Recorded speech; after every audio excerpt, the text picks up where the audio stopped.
Daddy, buy you something. She says, yeah, look at this. I got a new bed.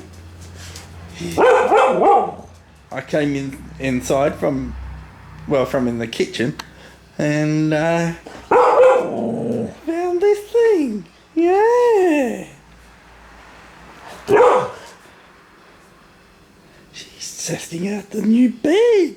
I bought that for her because her elbows were starting to get worn out because of this floor, flopping on this floor all the time. So it hasn't fully expanded yet, but she couldn't wait. She says, I gotta test it out. Yeah, she did. She gotta test it out. Is you comfortable with it? I also got her this blue cool mat as well. And she's been using that a fair bit.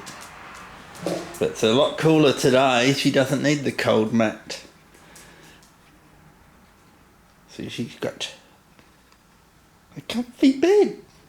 So I thought, well, if she likes it, I'll look at getting another one for him. But so he's got a lot more fur, so he doesn't have worn out elbows like what she does.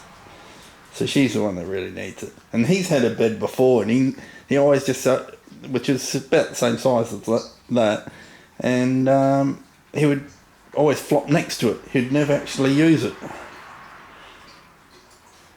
So it ended up getting thrown out. Because it's just never used. So we thought we'll try this one. So this is an orthopedic one. It is. It's an orthopedic one.